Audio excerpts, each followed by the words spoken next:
Hello, everyone, and welcome to Developer Team. My name is Jonathan Cottrell. My goal on this show is to help driven developers like you find clarity, perspective, and purpose in their careers. In today's episode, we're talking about the importance of having a backup plan. Importance of having a backup plan.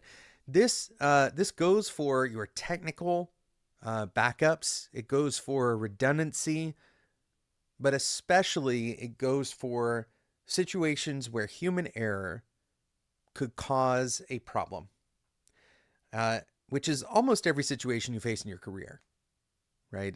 The likelihood that the issues that you face in your career are human error related rather than purely technical is very high. Okay, so we're talking about preparing for this specifically because of the risk and reward curves. Think about the last success that you had in your career. And we're going to look at both sides of the spectrum today, okay? The last success that you had in your career. How much benefit, how much added positive momentum did that provide you in your career? For most people, successes tend to be incremental in nature. In other words, you deliver the last project on time. Most of the time, that's going to give you the opportunity to work on another project. You might end up getting a good performance review. You may end up making a little bit more in your salary. And this isn't inconsequential. It's not necessarily, something to look down on. Incremental progress is progress nevertheless. But when we look at failures, and specifically when we look at failures that are uncaught, that we don't have any exception, any backup plan for, the possibilities for loss tend to outweigh the potentials for gain. What does this mean? It means that in the situation where let's take one project, right? In the situation where you make a significant mistake on one project, the potential for loss on this is very high. So let's imagine that the potential for gain, again, from that one project, is going to gain you a good performance review this year. You might get a 5 or maybe 7% pay increase, right? You get the opportunity to work on more projects. Maybe you get a little bit more responsibility, but overall, it goes from one step to one step up. Most failed projects have a much longer negative tail than success projects have a positive tail. So in other words, if you deliver late, or if the project is disastrous and you don't have a backup plan, you don't have any contingencies, you haven't figured out what do we do if we're late? What do I do personally in my career if I get laid off, right? These are all types of backup plans. The potential for loss significantly outweighs in the negative direction the potential for gain in the positive direction in a success state. So instead of getting a 5 to 7% pay cut, for example, it's very rare that something like that would happen.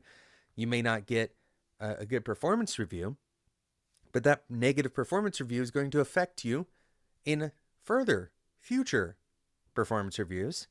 And the likelihood that you're going to get promoted, that will follow you a much longer period of time, right? It's much more likely that a bad project, especially bad performance review, is going to follow you longer than the good performance review does, right? The other very possible reality is that you put yourself in a selection, a pool of people who may end up being considered for budget cuts, for example, right? Layoffs. If you are, noticeably failing, right? Noticeably failing without a backup plan. So the criticality of a backup plan is to avoid the catastrophic curve that we're talking about here. Right? If you were to imagine like a graph where, number of successes is correlated to some outcome you care about, right? Whether that's pay, maybe the outcome you care about is responsibility or growth in your career, opportunities given to you, freedom earned, whatever your outcomes are that you care about. And the success to outcome, positive outcome curve is probably one that looks mostly linear with a few bumps, right? Certain successes, certain strokes of luck may have little jump ups in that curve.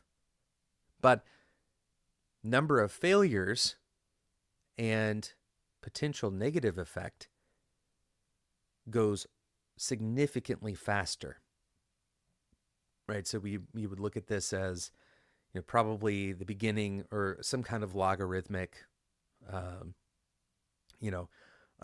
logarithmic function where one negative effect or two negative, or rather negative outcomes may result in a few bad effects, but as you pile those up, it goes much further, much faster.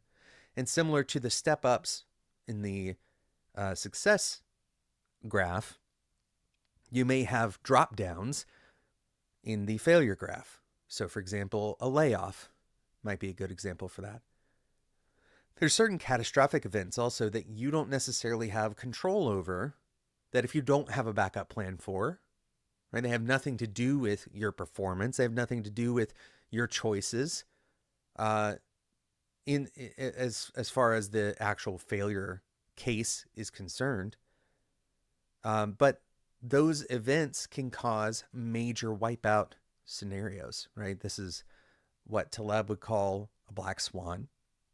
It doesn't even have to be, totally a black swan. It can just be something that you're not prepared for. Even in a situation where you feel like you're prepared for most things, a black swan could occur, and that's true for everyone. But the more that you prepare for these contingencies, the more likely it is that you can deal with, maybe not necessarily prevent every failure, but deal with the majority of failures so that that curve doesn't happen, right? It may be that you have backup plans for your project failures. It may be that you have backup plans for your career, right? Maybe you have, you've made decisions like purchasing insurance, right? This obviously is not the kind of show where we're going to give you recommendations on insurance or anything like that, but instead, the principle remains. The principle is that it's more important, most likely, for you to avoid catastrophic loss, right, than it is for you to stretch yourself to try to get an incremental gain. Now, on the flip side, it's also very likely that as you stack up multiple positive outcomes, your backup plans will result in further positive outcomes. So it's kind of a flywheel effect, right? The preparedness and your ability to respond to negative events will also increase the speed of that flywheel. Now, I'll leave it as an exercise for you to figure out how do you make that curve on the success curve, how do you make that go up faster, or how can you turn that exponential? Most likely, that's about placing a lot of bets, right? And having a significant number of those bets where if it's incremental in progress, that's okay with you, but the bet has higher upside, right? So there are ways to do that. But the critical takeaway here is it doesn't matter how many incremental gains you have if you're not prepared for significant negative or adverse events, then one or two of those could wipe out all of the progress that you've made, right? One or two could wipe out all of the incremental gains that you've created through individual successes. So focus on your backup plans. Always have a backup plan. Try to figure out how could this thing go wrong. Try to figure out what kinds of catastrophic things could happen. You could determine the likelihood of those, right? You don't necessarily just use historical events for that. Try to imagine what is possible that could happen, like theoretically possible, not just demonstrably possible. Could your startup get disrupted, even though there's never been anybody else in this space? Of course it could, right? Just because we don't have historical, record of something happening doesn't mean it couldn't happen. So consider the catastrophic events that, even though they haven't happened yet, they could, right? This is the premise of things like life insurance. Even though you haven't necessarily needed life insurance, you will only need it once if you do need it at all. So these kinds of ways of thinking, if you can hedge your efforts with very basic backup plans, things like redundancy, for example, things like thinking out in front of your career, right? Be in front of your career at all times. The best time to start interviewing is when you're hired, when you're already working somewhere. Even if you're happy at that place, interviewing is never a bad idea, especially when you're secure. So these are the kinds of things that create resiliency in your career, in your life. I encourage you, go identify places where if a catastrophe were to occur, you would experience one of those drop-off curves, and try to figure out what would the most basic version of a backup plan be. I would recommend that you get one in place. Just do one this week. Get a plan in place for something that could catastrophically impact your career.